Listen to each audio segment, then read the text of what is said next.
This morning, as was stated, the United States Supreme Court heard oral arguments on the case of grave importance to the American people. This case represents the latest attempt by the far-right ideologues to do what they've been repeatedly failed to do for a long time.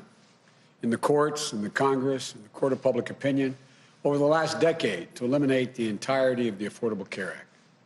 Twice already, the Supreme Court has upheld the landmark law, in 2012 and again in 2015.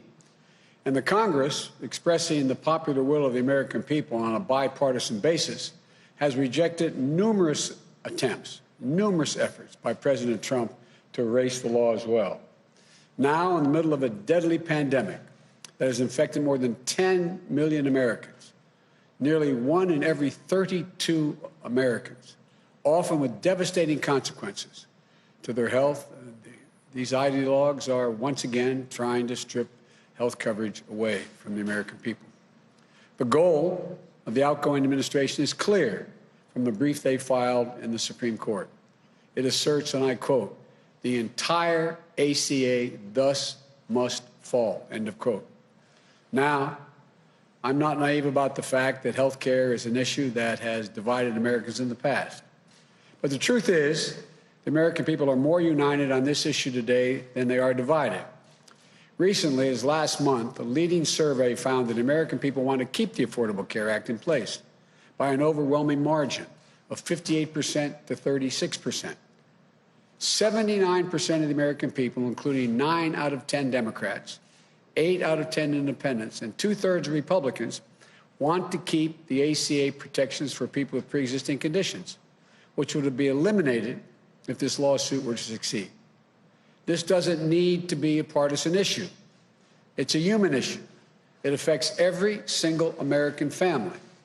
We can't subvert the growing consensus of the American people based on an argument put forward in the briefs seeking to invalidate the law that even many conservative legal scholars, including in the National Review, consider to be, quote, ridiculous.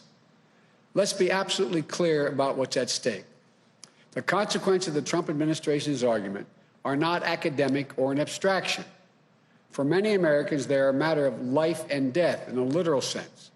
This argument will determine whether health care coverage of more than 20 million Americans who acquired under the Affordable Care Act will be ripped away in the middle of the nation's worst pandemic in a century.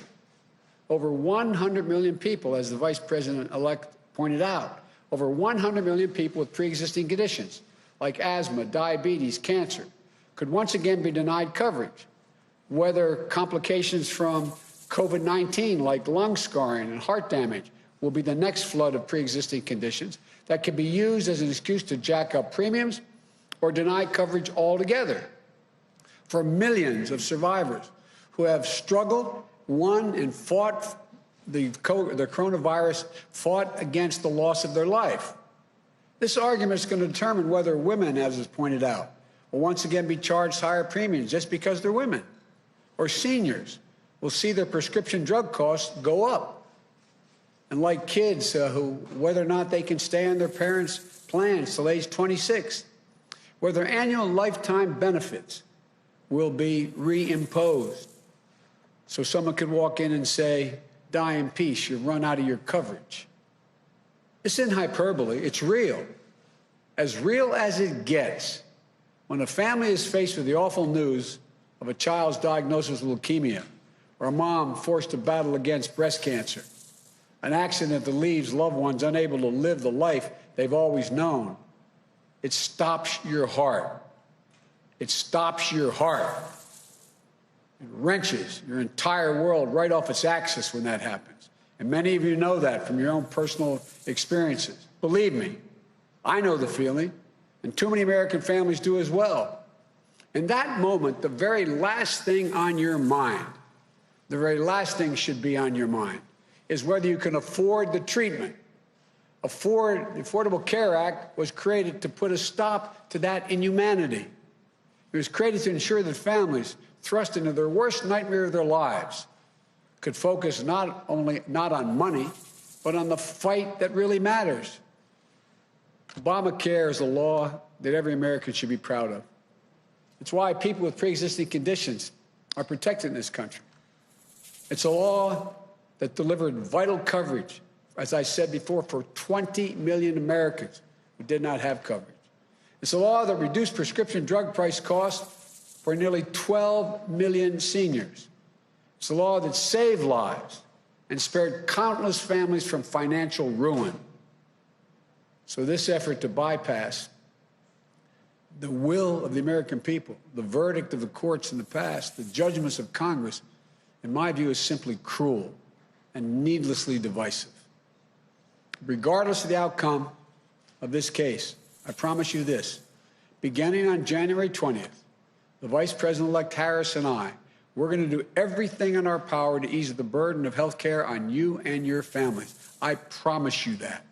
As I said, I will protect your health care like as with my own family. And we've been, unfortunately, significant consumers of health care. That starts by building on the Affordable Care Act, with the dramatic expansion of health care coverage and bold steps to lower health care costs. My transition team will soon be starting its work to flesh out the details so that we can hit the ground running, tackling costs, increasing access, lowering the price of prescription drugs. Families are reeling right now, particularly the reporters in this room and others listening. You've interviewed a lot of these people around the country as you've gone all over the world, all over the country. Enduring illnesses, faced with risky choices, losing their employer plans in droves. Already 10 million have already lost their employer plans. They need a lifeline, and they need it now. They should have to hold their breath. They shouldn't be in that position, waiting to see if the Supreme Court is going to wrench away the peace of mind they've come to now rely on. So we're going to get right to work, I promise you, addressing the issues that families are talking about around their kitchen tables this morning, making sure that they can get in bed tonight with the peace of mind that they deserve, and fulfilling our moral obligation to ensure that here in America, health care is a right for all, not a privilege for a few. So come January, we're going to work quickly with the Congress to dramatically ramp up health care protections, get Americans universal coverage, lower health care costs as soon as humanly possible.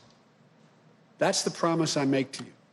We're going to fight for your family's health coverage the same way we fight for our own family's health coverage. We want every single American to know, if you're sick, if you're struggling, if you're worried about how you're going to get going to get through the day, we will not abandon you. That is a promise. We'll not leave you to face these challenges alone. We're going to get through this. We're going to get through it together. And we're going to build a health care system that puts you and your families first, and that every American can be proud of. I want to thank you all for listening. May God bless you. May God keep you safe in this COVID environment, and may God protect our troops. Shepard Smith here. Thanks for watching CNBC on YouTube.